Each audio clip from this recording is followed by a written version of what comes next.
please.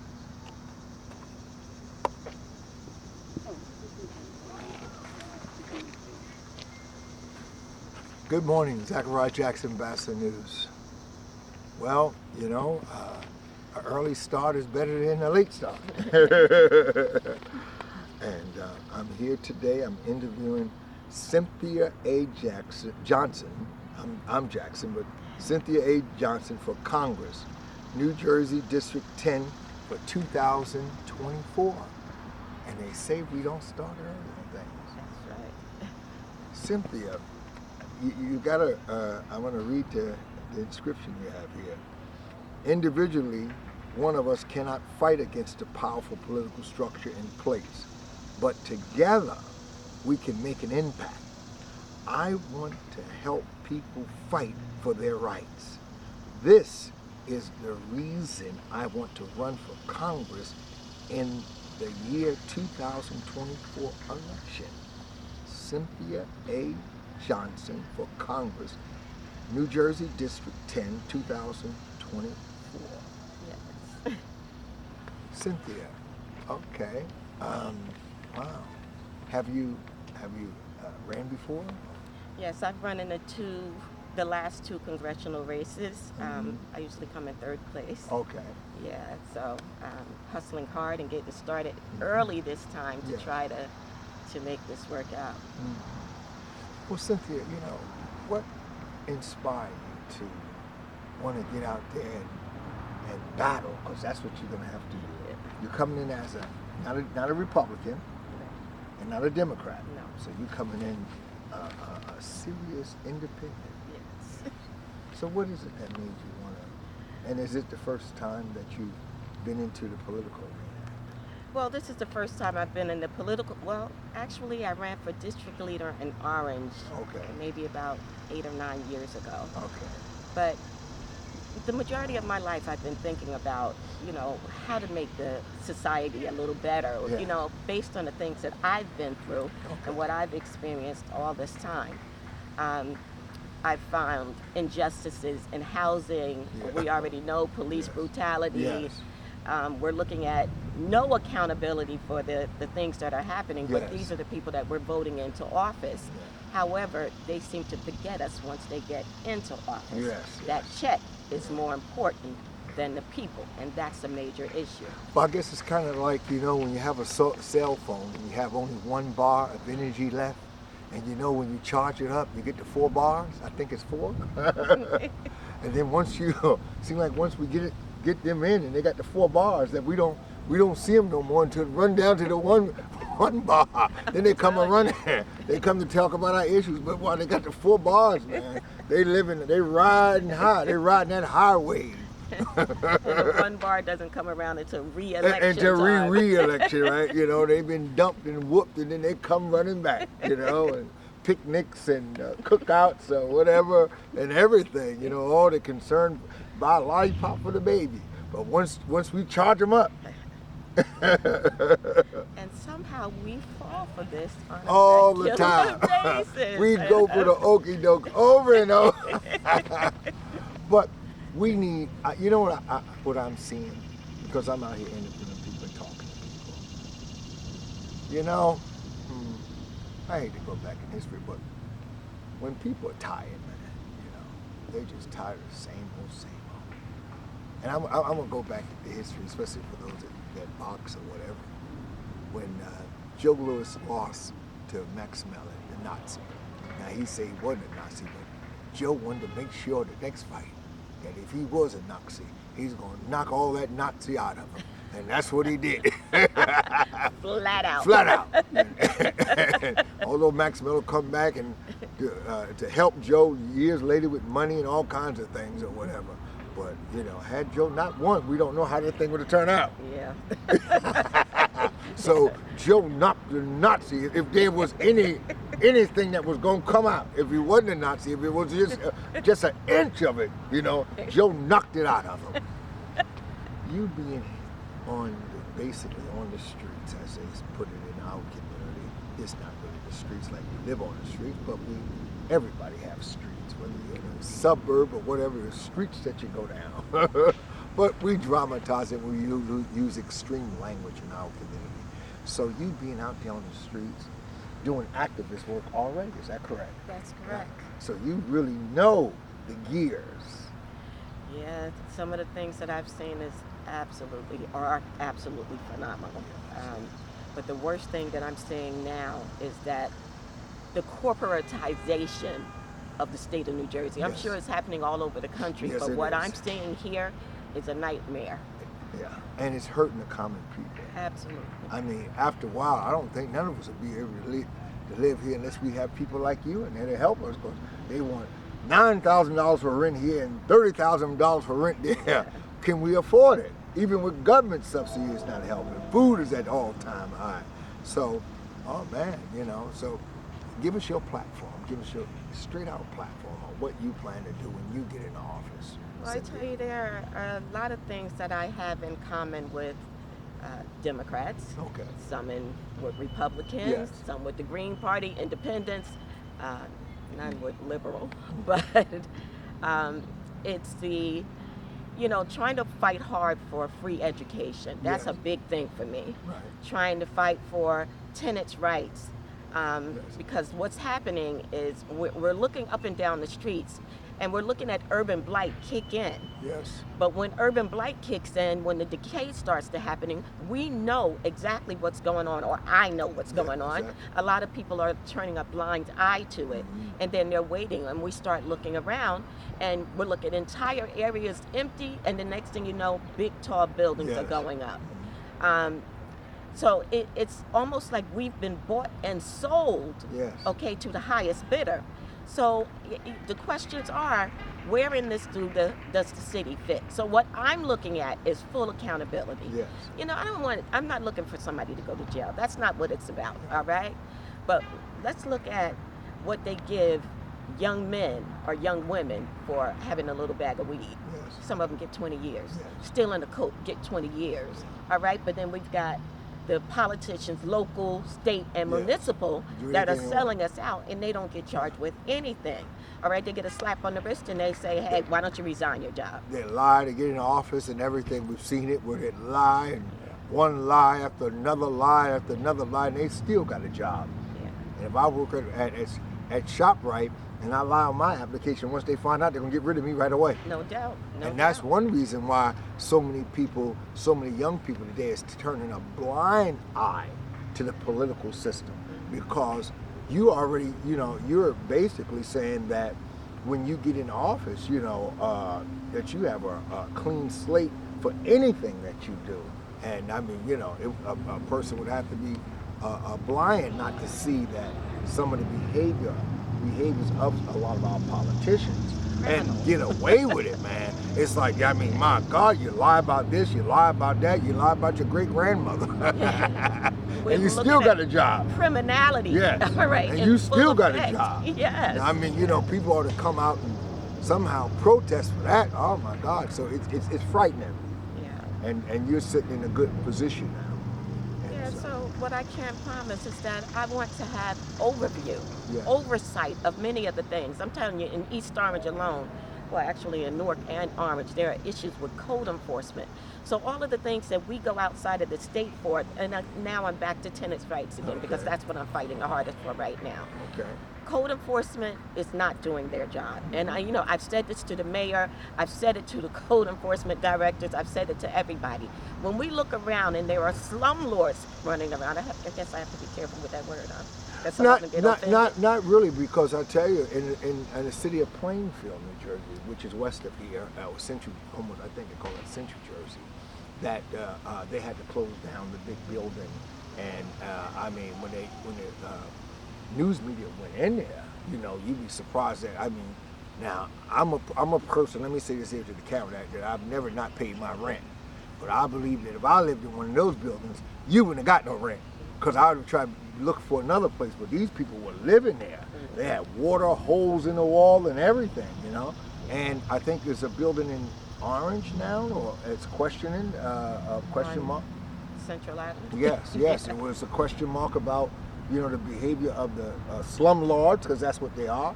You're getting paid And a lot of them are getting the government subsidy too. What do you call that? That federal subsidy Yeah, that federal they're getting, subsidy. if they build above six floors. Mhm. And if you notice, a lot of these buildings, even if they buy a short building, the next thing you know, they're going up to a Yeah, high rise. yes. But then we've got the mayors that are being the keynote speakers on the opening. Yes. All right, what is that about? But it's pretty much, what I can promise is that, well, what I'm fighting for now are oversight committees for everything. We want to review everything. And for these buildings that are going up, I'm looking at doing over requests. We want to do a review of what that money went to. That's right. That's All right. right? Who got paid? What did you do? Did you put the people in hotels? Did you give them food vouchers? What did you do with that money? Yes. All right? And that's something that the cities are not doing. And when you ask these questions, you get pushed back. Yes. Yes. All right? Um, you know, I'm going to give you a personal situation for me. Go ahead. Right now, presently, I live at Norman Towers. My mom and I were staying there Now, give us the city where Norman Towers is. in East Orange, Okay. on North Walnut Street. Okay. It's owned by L&M Development Corporation, who also owns Georgia King Village. And I don't know, just Okay. recently, the city council took away their tax abatement and were threatening to put them in receivership Okay. because of repairs. We've got the same issues that Georgia King Village has. Wow. All right? And Norman Towers. Norman Towers. When they did the renovation in 2021, which was financed by the NJHMFA, who was aware of what has happened in that apartment, actually in the entire building. They destroyed my mother's apartment. It looked like a demolition crew had gone through it, and my mom was fully disabled, completely disabled. They destroyed all of her life-saving equipment. Wow. I notified everybody, the mayor, Senator Booker, filed RICO charges that were returned back to me, kept calling the Now, state. what is RICO charges? Explain that. Racketeering and organized crime. Okay. All right, corruption. Okay, now Yeah. I see. All right. Because if you can't get anywhere, you start to ask yourself, is there collusion going on? Where is Yes, the problem? Why is everybody trying to shut this down? That's right. Well, needless to say, my mom was displaced for 9 to 10 months out of her apartment, went to a nursing facility, caught COVID, and died. Oh my God. Okay? So, Yeah, my deepest condolences. thank you. So, they already knew that I was fighting. You've got several other landlords, Benjamin H. Realty, Blackstone, okay, who used to be combined with BlackRock, then they separated. But they're still some of the biggest violators of habitability laws within the state of New Jersey, and they're these laws that are on the books. Anytime I run across a tenant that talks to me about, anything about their rent or anything like that, the first thing I ask them is, do you have problems in your apartment? Yes. They always tell me, we've got rats, we've got roaches. They say rats, but a lot of times it's mice. Now, Georgia King Village had rats. Wow. All right. That's a big one. Exactly. So I talked to them about the marine defense. And I've held courses on this, or groups on this before, about the marine defense and how to defend yourself in court. These landlords, the first thing they come in there with their attorneys is the standard. We don't have access. You don't have access because you didn't knock on the door to come in. You didn't give the person 24 hours to let them know that you were coming in. Therefore, no one could be there. Maybe they went to work. It could be anything. But that's their standard defense. Now, we know that in the courthouses, the judges are only supposed to apply their ministerial duties. Right. Okay? They're only supposed to apply the law and follow court rules. If they come in there with any personal feelings, which they have, some of them do, then you need to recuse yourself from the case and go on about your business. That's right. So in these instances, when you see that there's a personal bias, that's when people don't understand about Article 78 and a judge. Okay? But I suggest that you look it up because there's a way to get them off that case. They are looking at it. The first question to ask you is, well, do you have the rent? So if the emergency rental assistance kicked in and they were paying a majority of the rent, quite frequently the landlords are not deducting that money. What they're doing is adding it on so that when they file for summary judgment, which landlord-tenant court is, they file for summary judgment, the judge asks them, well, do you have half of that $30,000 or $40,000 that the landlord is saying? A lot of us don't know to go in there prepared with the documentation to show that I was getting this money. When you don't have it, what happens to the tenant? They end up on the street. Doesn't matter if they have kids, anything. Many of them are living in their cars Wow. because they don't know to do better. In North, Ross's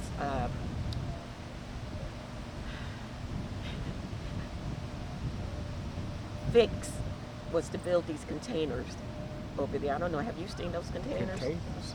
Over by Central Avenue. It's like these big. Container houses? Yeah. Okay. Go down Central Avenue. It's Near right New Street? across from, I think that is the street, but it's like right off, they're right on the corner there on Central Avenue. There's a bunch of like concrete and metal little houses sitting there. I don't even On know if you want to Central call them and- houses, just little big containers that are there. Okay, I'll definitely look for And then we know the homeless shelters are overcrowded, but see, the other thing that people don't know, for each homeless person that goes into the shelter, they get a whole lot of money, a month of federal money.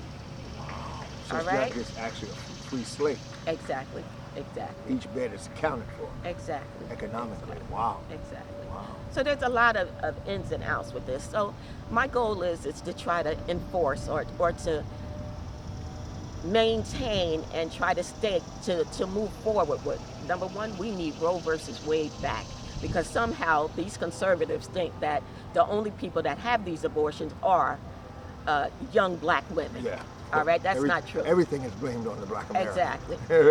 When we look at food Right. stamps, they cut the food Yeah, stamps. yeah. They keep saying that the majority of people on food stamps that don't want to work are black Americans. Sure, I'm going to sure, call them black sure. Americans. Call it I like like it to is, say yeah. of African descent. Right, right. But everybody, but we, it's almost like we the nose of the airplane. We get the first wins. Exactly, exactly. Yes.